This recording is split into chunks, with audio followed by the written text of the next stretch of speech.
Amen. Nous passons la parole à notre bien-aimé qui va nous bénir ce soir. Shalom, shalom. Nous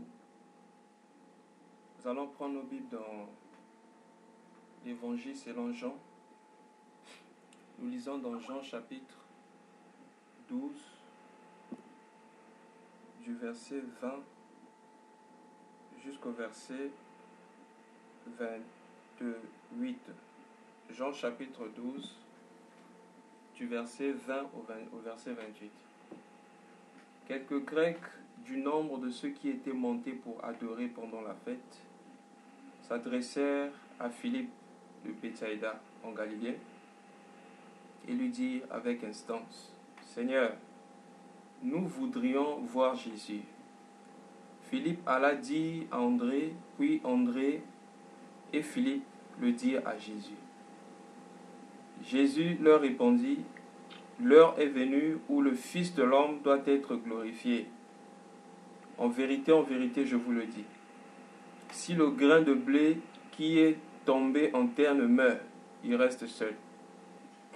Mais s'il meurt, il porte beaucoup de fruits. Celui qui aime sa vie la perdra, et celui qui hait sa vie dans ce monde la conservera pour la vie éternelle. Si quelqu'un me sert, qui me suive, et là où je suis, là aussi sera mon serviteur. Si quelqu'un me sert, le Père l'honorera. Verset 27. Maintenant mon âme est troublée. Et que dirai-je? Père, délivre-moi de cette heure.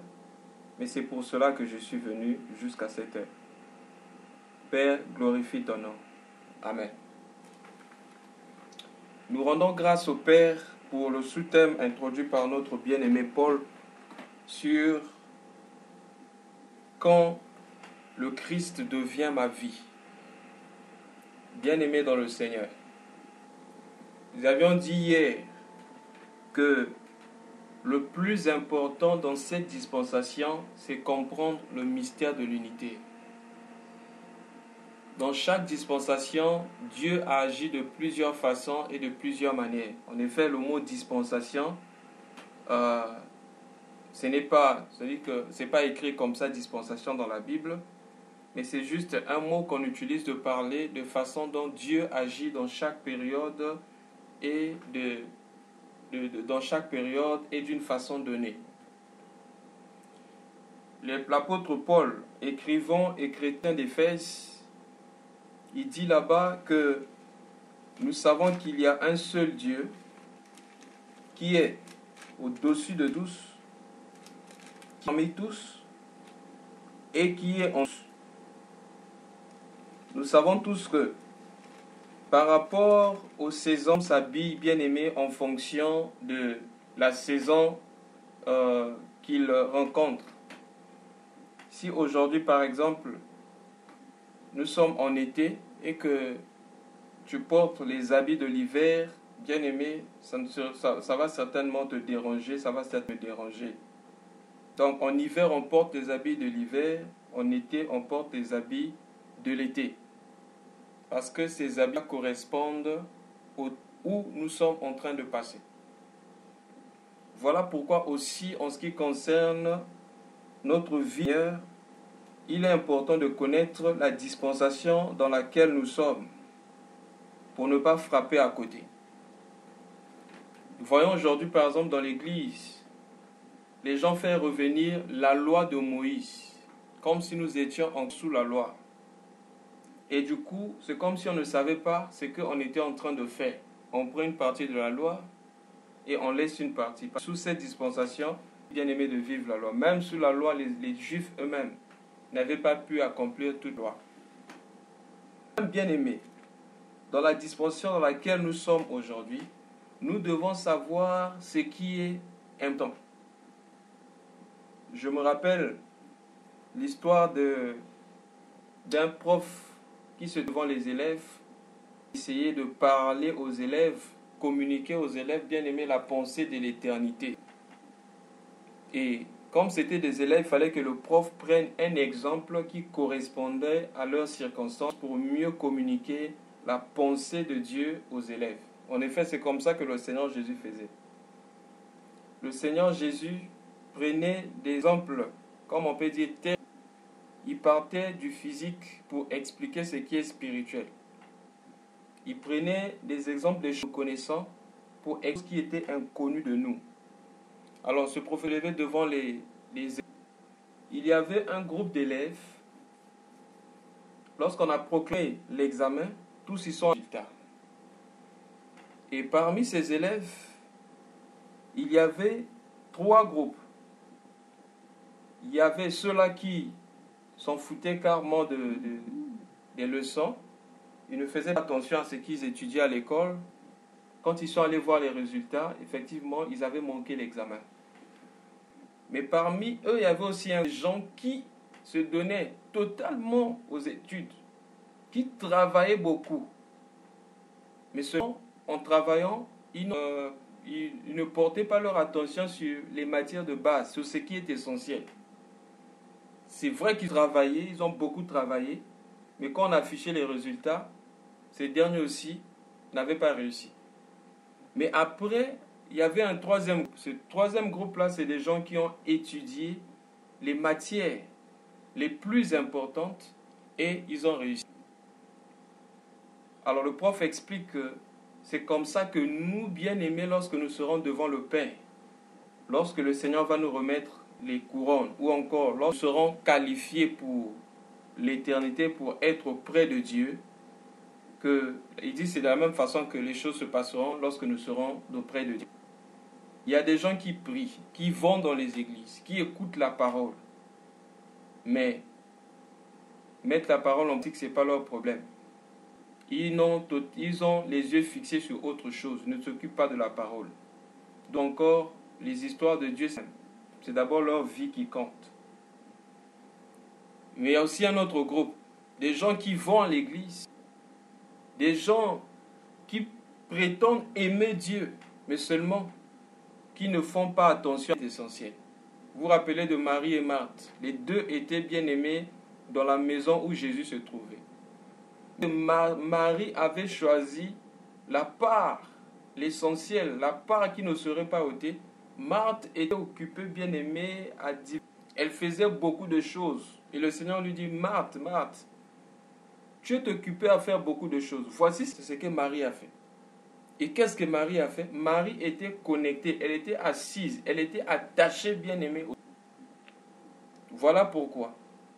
Par rapport à l'exemple de Marthe et Marie, bien aimée, nous pouvons aussi voir, enfin, bien aimé, lorsque le Seigneur reviendra. La Bible dit dans Matthieu chapitre 7 que ce n'est pas ceux qui me disent Seigneur, Seigneur qui entreront, mais celui qui fait la volonté de mon Père.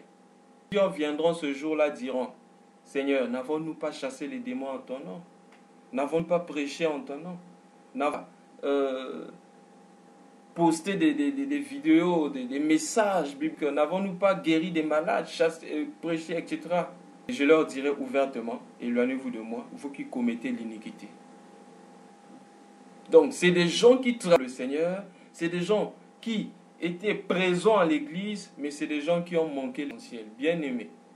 Ce n'est pas le fait d'être la bonne personne, d'être au bon moment et au bon endroit qui compte pour le Seigneur, mais il faut aussi faire la bonne chose. Marthe était la bonne personne, elle était au bon endroit, c'était le bon moment, mais Marthe a manqué l'essentiel parce qu'elle n'a pas fait la bonne chose. Mais Marie, quant à elle, elle était au bon endroit, au bon moment, et elle était la bonne personne. Elle a aussi fait, bien aimer, la bonne chose. Quelle était la bonne chose? S'asseoir aux pieds du Seigneur. C'était ça, bien aimé, ce qui était important. Donc, par rapport à notre dispensation, nous devons savoir dans quel temps nous sommes et quelle est la position de Dieu par rapport à nous. Parce que l'apôtre Paul écrit là-bas, nous allons lire ça quand même. C'est important dans Éphésiens chapitre 4. Éphésiens chapitre 4, le verset 6. Bon, je peux commencer à partir du verset 5, mais c'est le verset 6 qui est important. Il y a un seul Seigneur, une seule foi, un seul baptême. Verset 6. un seul Dieu et Père de tous, virgule, qui est au-dessus de tous, virgule, et parmi tous, et en tous. Donc c'est le Père qui est au-dessus comme le Père, parmi tous comme le Fils, et en tous comme le Saint-Esprit. Et le Seigneur Jésus-Christ, déjà pendant qu'il était sur la terre, il voulait communiquer ce mystère, faire comprendre aux apôtres ce mystère. Il voulait que les apôtres saisissent ces choses. Mais les apôtres n'arrivaient pas à comprendre cela. Regardez, prenons Jean chapitre 14. À partir du verset 15, on va lire jusqu'au verset 20. On avait lu ça hier.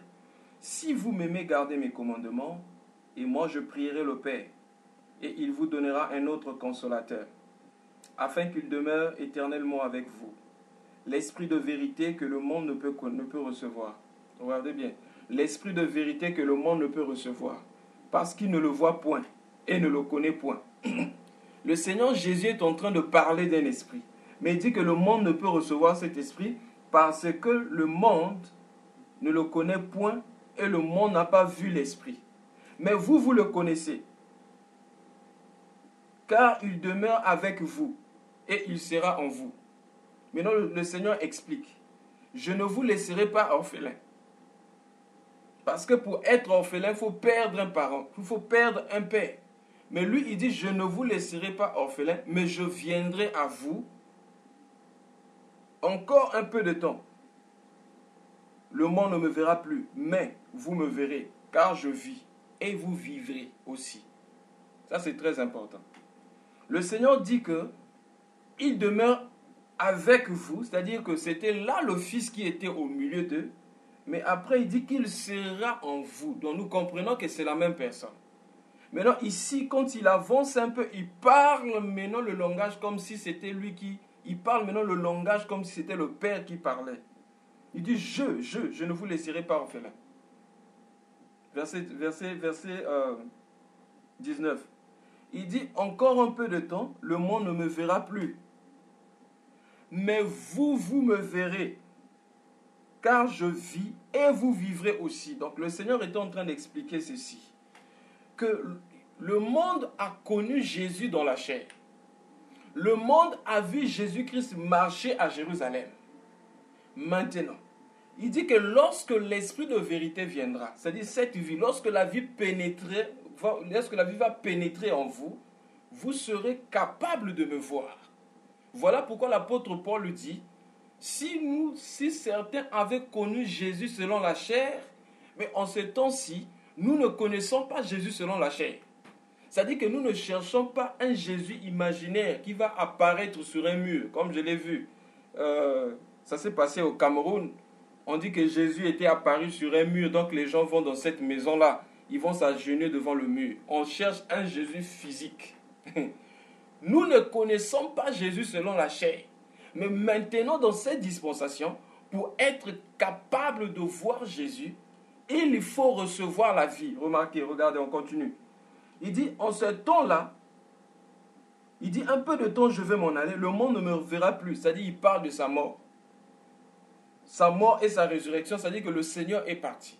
Et comme le Seigneur est parti, puisque lorsqu'il était à Jérusalem, ceux du monde pouvaient le voir, Pilate, les Romains, les convertis et les non-convertis. Ceux qui sont nés de ceux qui avaient reçu Dieu, ceux qui marchent avec Dieu et ceux qui ne marchaient pas avec Dieu, tout le monde pouvait le voir.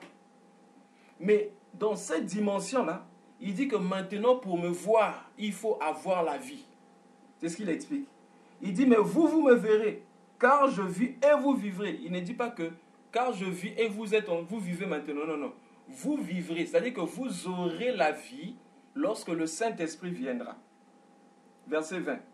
En ce jour-là, vous connaîtrez que je suis en mon Père, que vous êtes en moi et que je suis en vous.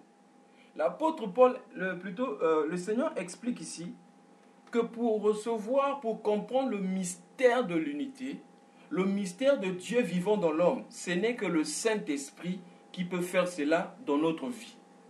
Voilà pourquoi, lorsque nous lisons Romains chapitre 8, l'apôtre Paul dit ceci, que tous ceux qui n'ont pas l'Esprit de Dieu ne lui appartiennent pas. Celui qui n'a pas l'Esprit de Christ n'appartient pas à Christ. Et le même esprit crie en nous, Abba Père. Ah, voilà ce témoignage. Il dit le même esprit, l'esprit que nous avons reçu, témoigne à notre esprit que nous sommes enfants de Dieu. Ah, nous comprenons maintenant que c'est ça la vie dont le Seigneur Jésus parlait. Quand il disait en ce moment-là, vous vivrez. C'est-à-dire que vous allez recevoir la vie. Et la vie qui sera en vous, c'est cette vie-là qui va vous enseigner que maintenant Dieu vit dans ton corps. Maintenant Dieu vit dans mon corps. Ce n'est plus moi qui vis, mais c'est Christ qui vit en moi. Bien aimé, c'est très important de comprendre ces choses.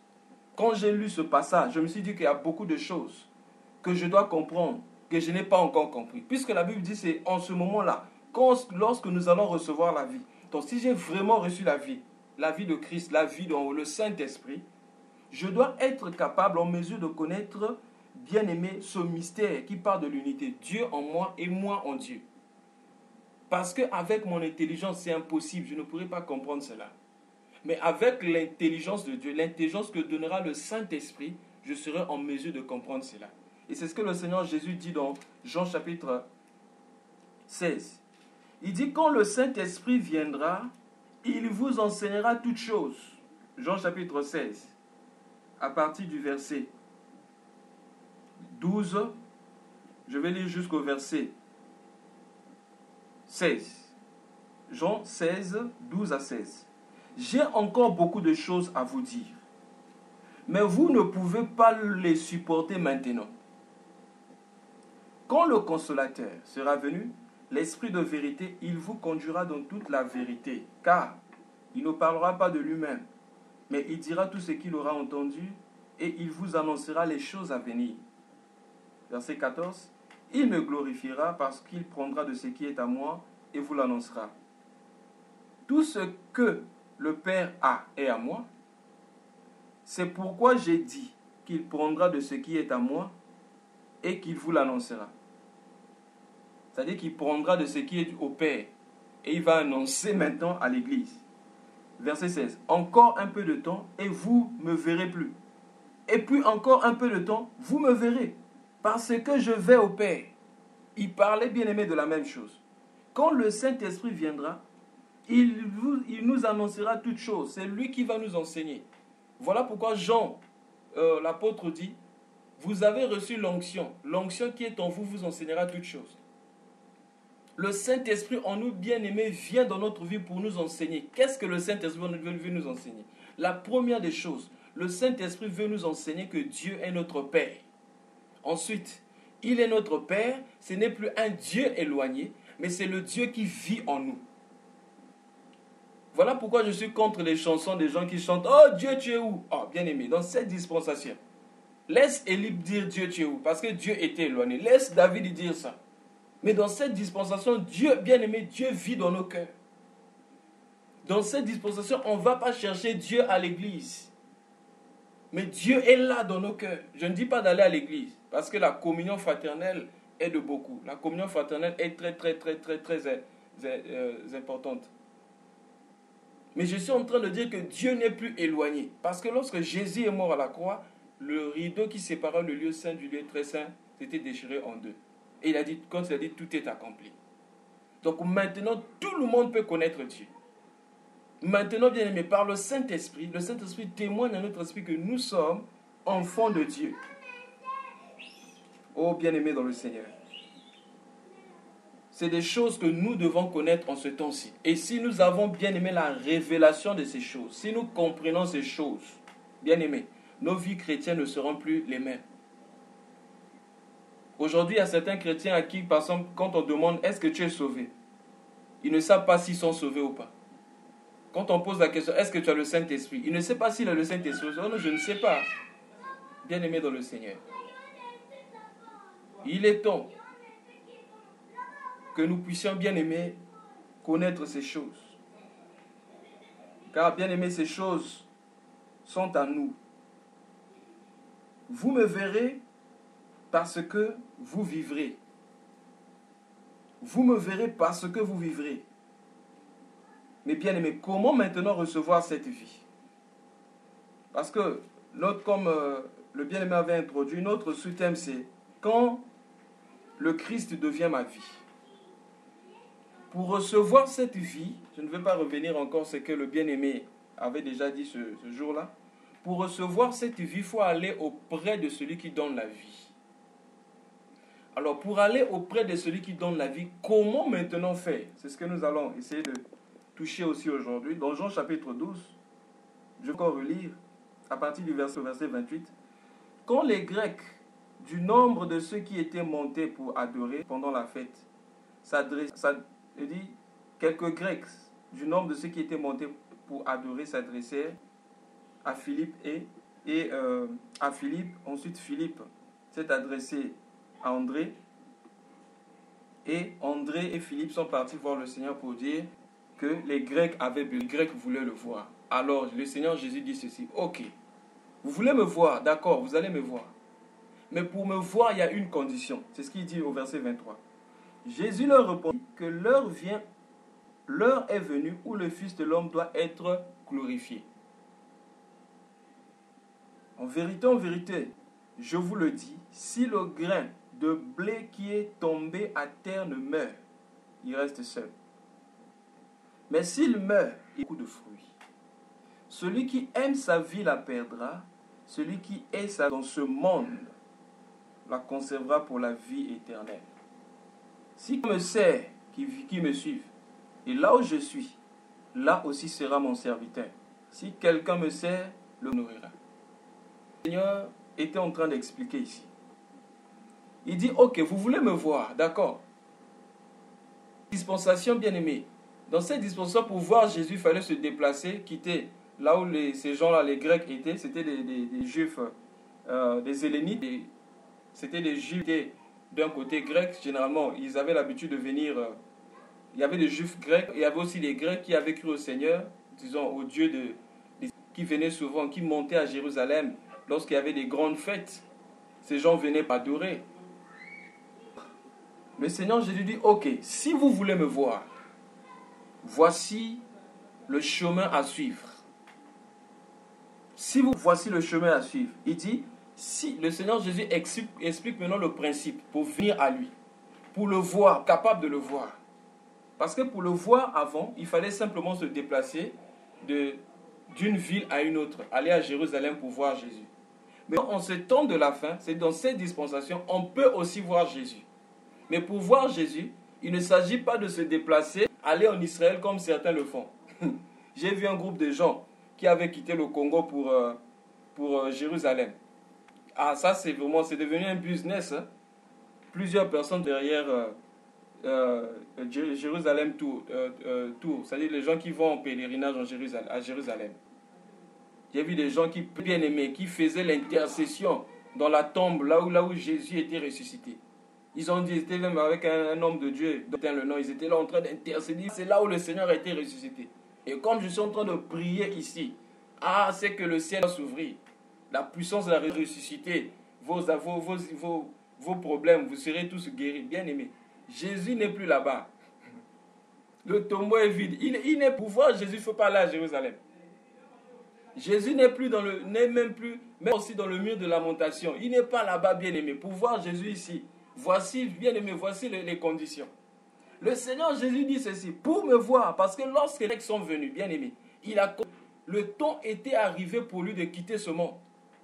Parce que lui, il a été envoyé pour les brebis perdues d'Israël. Mais pour venir vers les nations, ce n'est pas bien aimé dans son corps qui viendra. C'était en esprit qu'il allait venir. Donc lorsqu'il a vu les Grecs le demander après lui, il a compris que ce temps-là était arrivé. Bien-aimé du Seigneur, le temps aimé, les nations devaient recevoir Jésus était arrivé. Mais Jésus ne va pas chez les nations bien-aimées, dans la chair. C'est pourquoi il dira, voici, il est là sur une montagne donnée. N'allez pas. Jésus est sorti là-bas, n'allez pas. Je me rappelle une église comme ça, le frère Paul ou le frère Frélin, ou le frère, ils peuvent connaître. L'église s'appelait Balembongue. Bien-aimé, dans cette église-là, Jésus les visitait chaque heure. Jésus le visitait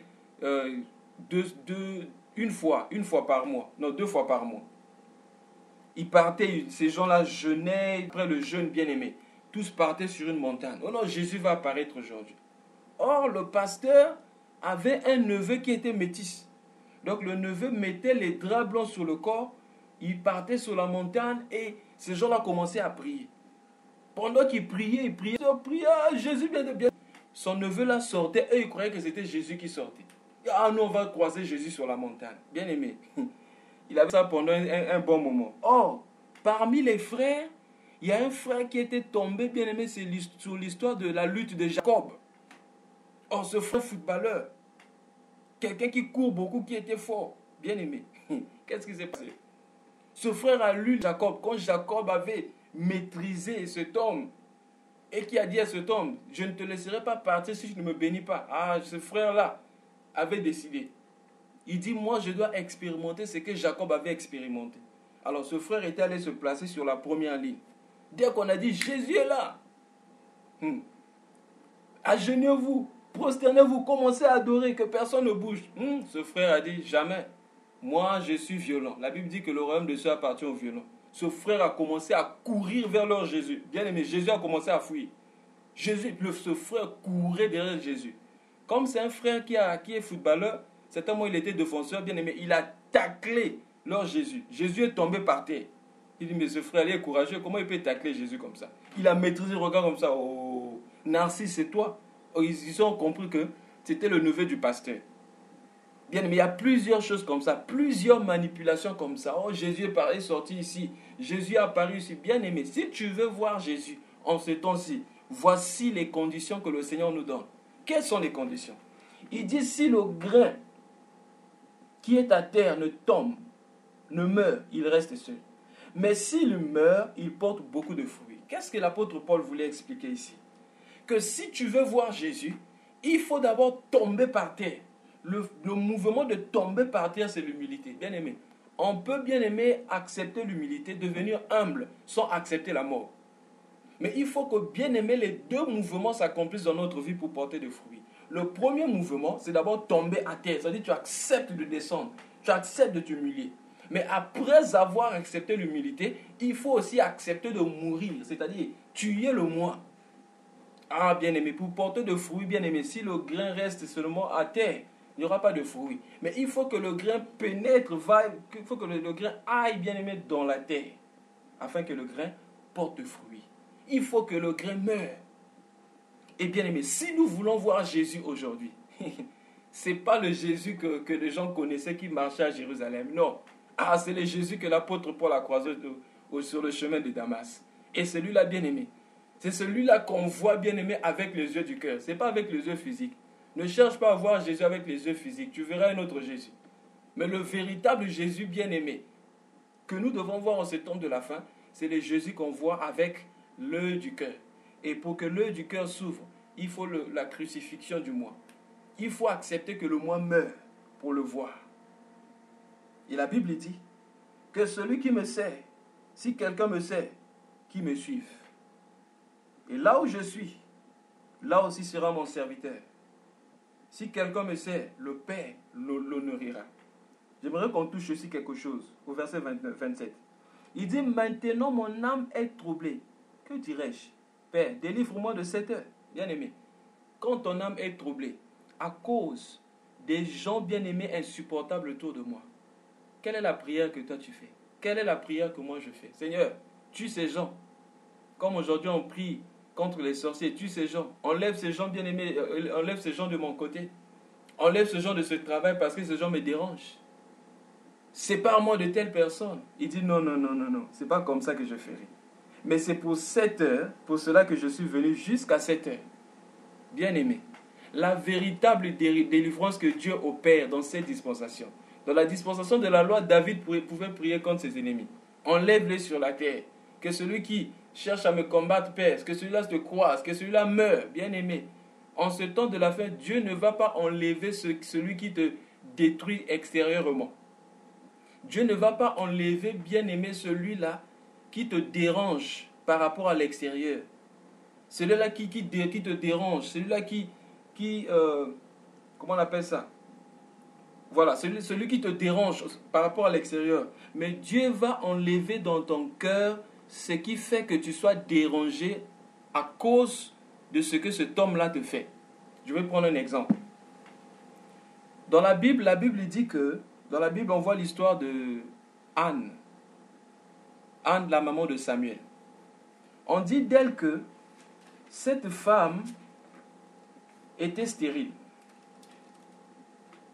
Alors que cette femme était stérile, elle avait une rivale compliquée. Sa rivale la mortifiait tous les jours. Je suis dans 1 Samuel chapitre 1. Sa rivale la mortifiait tous les jours. Pénina. 1 Samuel chapitre 1. On dit que Pénina la mortifiait tous les jours. Au verset 6. Au verset 6, sa rivale lui prodiguait des mortifications pour la porter à s'irriter de ce que l'Éternel avait rendu stérile. Bien aimé. Maintenant, qu'est-ce qui s'est passé? Remarquez bien. On dit ici que au verset 4, le jour où Elkana offrait son sacrifice, il donnait des portions à Pénina, sa femme, et à tous les fils et à toutes les filles qu'elle avait d'elle.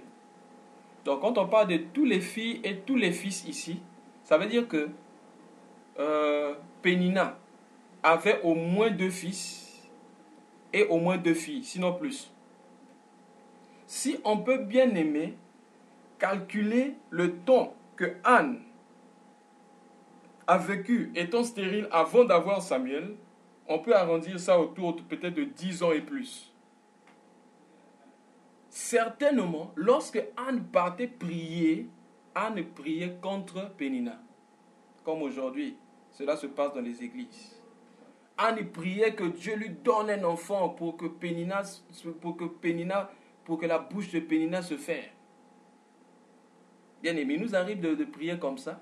Même si on prie pas dans nos cœurs, que Dieu me donne telle chose, afin cette personne qui m'a fait du mal, sache que mon Dieu agit. Bien aimé, il y a même des gens qui prêchent comme ça. Dieu va te donner une nouvelle voiture, tous tes ennemis là vont pleurer. Bien aimé, Dieu ne cherche à prouver rien, Dieu ne cherche à rien prouver aux gens. Le Seigneur Jésus, quand il est ressuscité de mort, il n'est pas allé vers les pharisiens pour dire, vous m'avez rien fait, me voici. Il n'est pas allé vers Pilate pour dire, oh mais tu as ordonné qu'on me frappe, non, me voici. Mais il est allé vers ceux qu'il aimait, vers les disciples. Dieu n'a rien à prouver. Et celui qui a le cœur de Christ, il n'a rien à prouver aux gens aussi. Anne souffrait. Anne cherchait certainement à ce que Dieu lui donne un enfant pour prouver quelque chose à Pénina. Peut-être que Anne priait que Pénina soit tuée même, pour qu'elle soit calme. Mais bien aimé, ce n'est pas comme ça que Dieu fait les choses. Au lieu que Dieu enlève Pénina, mais Dieu enlève l'anxiété qui était dans le cœur de Anne, qui faisait qu'elle puisse recevoir les mortifications de sa rivale. Mais regardez sa rivale comme s'il n'y avait rien. C'est-à-dire qu'on pouvait l'irriter à l'extérieur, mais cela ne rentrait pas à l'intérieur. C'est ça le problème. Bien aimé, le problème que Dieu veut, souvent, le problème que nous avons, c'est bien aimer l'intérieur. Et Dieu ne veut pas régler l'extérieur, mais Dieu commence d'abord par régler l'intérieur. Ce qui t'irritait là, ce qui faisait de telle sorte que tu ne supportes pas tes collaborateurs qui sont païens, tes collaborateurs qui sont durs de caractère, c'est ça que Dieu veut enlever en toi. Ce qui faisait que tu ne supportes pas, bien aimé, les gens qui sont autour de toi, c'est ça que Dieu veut enlever. Que tu ne supportes pas les insultes, que tu ne supportes pas que tu sois dénigré, c'est ça que Dieu veut enlever. C'est ce que le Seigneur explique ici. Il dit, je suis arrivé jusqu'à cette heure et mon âme est troublée. Ce que Dieu veut enlever, c'est le trouble qui est à l'intérieur, pas le trouble qui est à l'extérieur. Voilà pourquoi, un peu plus devant, vous allez remarquer ici que Anne était partie prier. Et pendant qu'elle était en train de prier, le sacrificateur Élie va lui dire, comment on appelle ça au verset 17, Élie reprit la parole et dit, va en paix, et que le Dieu d'Israël exauce ta prière que tu lui as adressée. Elle dit, que ta servante trouve grâce à tes yeux. Et cette femme s'en alla, regardez bien, le verset 18. Cette femme s'en alla, elle mangea et son visage ne fut plus la même. Cette femme n'avait pas changé de condition, mais elle avait simplement changé, bien aimé, la disposition de son cœur. Dieu voulait délivrer Anne de cette douleur, c'est-à-dire la douleur de mortification, pas externe mais interne. Ce qui rendrait Anne mal à l'aise dans le cœur, là, c'est-à-dire lorsqu'on t'insulte, ce qui te rend mal à l'aise dans le cœur, c'est ça que Dieu veut enlever. De telle sorte que lorsqu'on va t'insulter, te déshonorer, toutes ces choses, ça va rester, bien aimé, au dehors, pas à l'intérieur. Depuis, bien aimé, ce jour-là, on dit que Anne mangea. Ça veut dire que Anne, bien aimé, était en train de jeûner. Et la Bible dit dans le livre des Psaumes, je crois que c'est 34, verset 6, lorsqu'on tourne vers lui les regards, bien aimé, notre visage rayonne de joie et ne se coupe point de honte. Ce que Dieu veut changer en nous, bien aimés, c'est ce qui nous dérange à l'intérieur, là. Ce qui nous rend mal à l'aise à l'intérieur, ce qui rend les hommes insupportables à notre égard. Et si Dieu enlève ça, il a gagné. Si Dieu enlève ça, le problème est réglé. Ce que Dieu veut enlever en nous, bien aimés, ce n'est pas d'abord le besoin qui compte. Voilà pourquoi aujourd'hui, le problème que plusieurs personnes ont, qui commettent même l'adultère dans étant mariés, parce qu'on croit que le mariage, c'est le problème qui règle l'impudicité. Non, ce n'est pas le mariage qui règle l'impudicité. On peut se marier, mais continuer à être impudique. Mais ce que Dieu veut enlever, c'est enlever d'abord l'impudicité qui est dans la vie de la personne. De telle sorte que, même quand la personne sera mariée, la personne n'ira pas commettre l'adultère. Dieu veut d'abord donner la force, la capacité de se contenir, la capacité de maîtriser les désirs charnels, de maîtriser les désirs sexuels. C'est ça que Dieu veut enlever. Mais si ces désirs-là sont toujours là, la personne va aller, le jour que la personne va aller, et cette personne sera capable d'aller avec d'autres partenaires. Pourquoi? Parce que le problème n'est pas réglé. Ce que Dieu veut régler, c'est ce qui est interne. Et c'est ce qui se passe ici avec Anne. Anne a changé le visage. Elle a lavé son visage. Et son visage ne fut plus la même. Excusez-moi, son visage ne fut plus le même. C'est ça la transformation. C'est pourquoi, bien aimé, dans cette dispensation où nous sommes bien aimés, où Dieu vit dans l'homme, où Dieu vit en nous, nous ne devons pas toujours prier que Dieu règle les problèmes au niveau extérieur, mais prier que Dieu règle les problèmes au niveau intérieur, l'anxiété, la peur, le trouble qui est dans le cœur. Seigneur, enlève ce trouble qui est en moi. C'est comme ça que le Seigneur avait prié. Et lorsque le Seigneur enlevait le trouble qui était en lui, il était capable d'aller avec joie même à la croix. Voilà pourquoi, même lorsqu'il était pressé, même lorsqu'on lui faisait du mal, il ne pouvait prier au Père pour demander que le Père pardonne à ses persécuteurs. Pourquoi? Parce que tout ce que les persécuteurs faisaient s'arrêtait au niveau extérieur, ne pénétrait pas au niveau intérieur. Pourquoi nous avons du mal à pardonner aux hommes? Parce que, bien aimé, ça pénètre à l'intérieur. Or, la Bible dit, ce qui est mauvais vient du cœur. C'est pourquoi la Bible dit, protège ton cœur plus que toute autre chose, car c'est de lui que viennent les sources de la vie. Donc, bien aimé dans le Seigneur, voici la route royale, la route qui nous conduit, bien aimé, à voir Jésus. Cette dispensation, toi et moi, nous sommes appelés à connaître Dieu de façon personnelle. Nous devons le voir tous les jours. Que le Seigneur nous bénisse et qu'il nous accorde sa grâce de le connaître et de le voir. Amen. Oui, bien-aimés dans les Seigneurs, on nous a enseigné des choses très claires. À Dieu de nous aider à réaliser que nous ne sommes rien, afin que nous ne puissions pas prendre la défense de nous-mêmes, afin que nous ne puissions pas nous justifier nous-mêmes, mais laisser Dieu nous justifier. Parce que l'homme qui se défend lui-même n'est pas prétendre à la défense. Prions au nom de Jésus-Christ. Père, selon notre message de ce soir, nous allons demander à Dieu d'aider à mettre notre confiance en lui.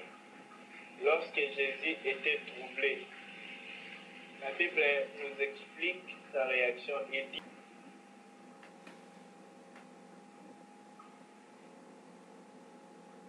que la volonté du Père soit faite, car c'est pour ça que lui, il est venu sur terre.